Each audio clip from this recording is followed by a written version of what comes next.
Hello viewers, I doctor SBK Lal welcome you all in my YouTube channel. मेरे YouTube channel में आपका बहुत बहुत स्वागत है। यह वीडियो चर्म रोगों की जो मानसिक अवधारणा है उस पर है। इसमें हम देखेंगे कि जब किसी कोई चर्म रोग से सफ़र करता है तो हम सिर्फ चमड़ी का उसका इलाज करते हैं, क्रीम से दबा देते हैं, एंटीबायोटिक लगाए, एंटी फंगल क्रीम, और कई बार तेज़ जो एलोपैथिक दवा से उसको दबा दिया जाता है, सप्रेस कर दिया जाता है। लेकिन इस वीडियो के माध्यम से हम देखेंगे कि कोई भी जो चर्म रोग होता है उसकी मानसिक अवधारणा होम्योपैथी और साइकोसोमेटिक मेडिसिन में अत्यंत महत्वपूर्ण मानी जाती है, क्योंकि त्वचा को मन का दर्पण कहा जाता है। यह हमारे आंतरिक मानसिक संघर्षों को बाहरी रूप में प्रकट करती है। अब इसमें हम देखते हैं कि मानसिक तनाव और जो इमोशंस होता है, यानी कि मेंटल स्ट्रेस और इमोशन का स्किन पर क्या प्रभाव पड़ता है, उसको समझते हैं। तो त्वचा और तंत्रिका तंत्र दोनों की उत्पत्ति भ्रूण के एक ही स्तर एक्टोडर्म से होती है। इसलिए जब मन में कोई उथल पुथल होती है तो उसका सीधा असर त्वचा पर पड़ता है। दबी हुई भावनाएं जैसे क्रोध, दुख या ईर्ष्या जैसी भावनाओं को जब बाहर प्रकट नहीं किया जाता तो वे शरीर के माध्यम से इरप्शंस के रूप में बाहर निकलती हैं। सोराइसिस, एक्जिमा जैसे रोग अक्सर अत्यधिक मानसिक तनाव या किसी बड़े मानसिक आघात के बाद उभरते हैं। त्वचा हमारे शरीर की बाहरी सीमा है। मानसिक स्तर पर यह हमारे और बाहरी दुनिया के बीच का संपर्क है, संपर्क सतह है या संपर्क है।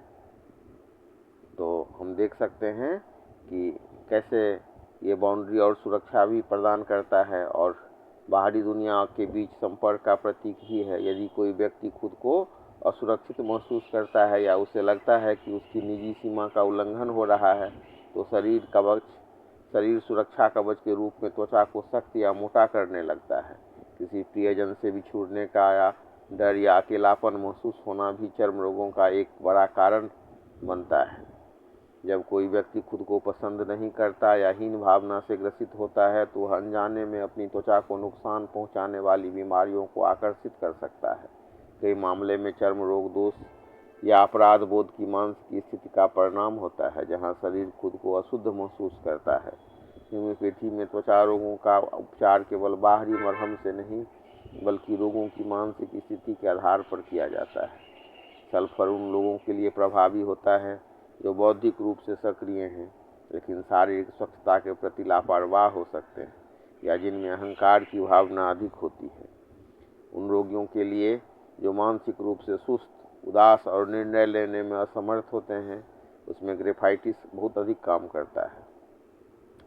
फिर नेट्रम्यूर की बात करें तो नेट्रम्यूर उन लोगों के लिए जो पुराने मानसिक दुखों को दिल में दबा कर रखते हैं और बहुत भावुक होते हैं, उनके लिए नेट्रम्यूर दिया जाता है। लेकिन इसमें मैं कहना चाहूँगा कि अपना इलाज ना करें, सेल्फ मेडिकेशन से बचें। ये वीडियो एजुकेशन पर्पस से बनाया गया है और अगर मतलब जो एक्सपर्ट हैं या विशेषज्ञ हैं, होम्योपैथी की सेवा दे रहे हैं, कुशल चिकित्सक, उनके निर्देशन में इलाज कर रहे हैं, उनके साथ अपना मेंटल जो सिम्टम्स है उसको शेयर करें।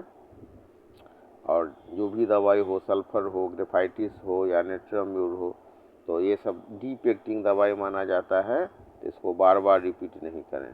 तो सल्फर उन लोगों के लिए प्रभावी होता है जो बौद्धिक रूप से सक्रिय हैं लेकिन शरीर की स्वच्छता के प्रति लापरवाह हो सकते हैं या इनमें अहंकार की भावना अधिक होती है। अक्सर हम देखते हैं कि सल्फर का पेशेंट जो होगा वो गंदा रहने वाला होगा, क्या क्या दिन स्नान नहीं करेगा और जब स्नान करेगा तो बहुत अधिक स्नान करेगा। इसके अलावा सल्फर में हम बर्निंग सेंसेशन भी देख सकते हैं। तो कई चर्म रोग में सल्फर हम देते हैं, लेकिन मुख्य रूप से अगर हम मानसिक लक्षण की बात करें तो बौद्धिक रूप से सक्रिय और दार्शनिक स्वभाव का व्यक्ति हो सकता है। गंदगी में भी अपने आप को उसको दिखाई नहीं देगा कि वो गंदा रह रहा है, और जब गंदा रहने के बारे में उसको ध्यान दिलाइएगा तो वो तर्क देना शुरू करेगा। वहीं ग्रेफाइटिस के रोगी की बात करें तो ग्रेफाइटिस उन रोगियों के लिए जो मानसिक रूप से सुस्त, उदास और निर्णय लेने में असमर्थ होते हैं। तो ग्रेफाइटिस का जो स्किन सिम्टम्स होगा उसमें से आप देखिएगा कि शहद जैसा गाढ़ा गाढ़ा पस सब निकलता है और कॉन्स्टिपेटिक भी होता है ग्रेफाइटिस का पेशेंट। साथ ही ग्रेफाइटिस का पेशेंट को मोटापापन भी हो सकता है। और फीमेल जो डिजीज होता है, फीमेल हार्मोन का जब सिक्रेशन बंद हो जाता है, उस केस में भी जब मोटापा होता है तो क्लेमेटिक जो कंडीशन होता है उसमें ग्रेफाइटिस दिया जाता है। तो मानसिक रूप से सुस्त, उदास और निर्णय लेने में असमर्थ जो रोगी होते हैं उनके लिए ग्रेफाइटिस रिमार्केबल मेडिसिन है। लेकिन मैं फिर दोहराना चाहूँगा कि सल्फर या ग्रेफाइटिस जैसी जो दवाएं हैं उसको हम बार बार रिपीट नहीं करते हैं।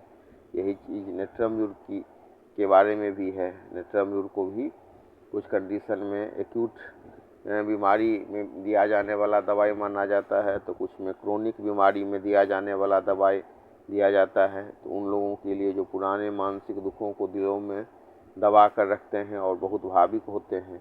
और ख़ास करके नेट्राम्यूर में एक ख़ास बात है, जो नेट्राम्यूर का जो पेशेंट होता है वो लोअर क्लास के जो लोग होते हैं सोसाइटी में, उसके साथ सहज होता है।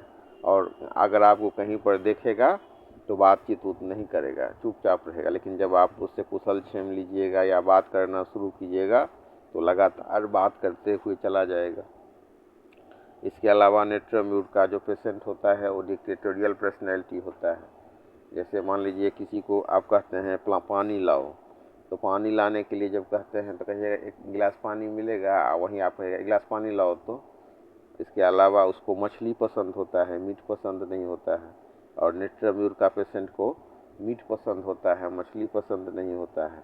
इस हिसाब से हम देते हैं। तो नेट्राम्यूर से भी जो लिपोडर्मा है और दाना है, पैचेज है, और जो फंगल इन्फेक्शन है, पैचेज है, वो सब ठीक हो सकता है। वो शर्ते कि आप पुराना जो सप्रेस्ड दुख है उसको दिल में दबा करके रखा गया और बहुत इमोशनल पेशेंट हो। तो इस हिसाब से तो यहाँ हमने इस वीडियो के माध्यम से जाना कि चर्म रोग केवल शारीरिक समस्या नहीं, वो शरीर की मदद के लिए पुकार है। जब तक मानसिक जड़ का समाधान नहीं होता तब तक ये रोग बार बार उभरते हैं। इसलिए उपचार के दौरान शांति, ध्यान और भावनात्मक संतुलन पर ध्यान देना भी उतना ही अनिवार्य है जितनी कि औषधि। तो इस तरह से हम त्वचा जो रोग है उसका मेंटल कनेक्शन को जाना। इसमें और भी दवाइयाँ हो सकती हैं, बहुत सारी दवाइयाँ हैं। आर्सेनिक भी हो सकता है या और भी दवाई हो सकता है लक्षण के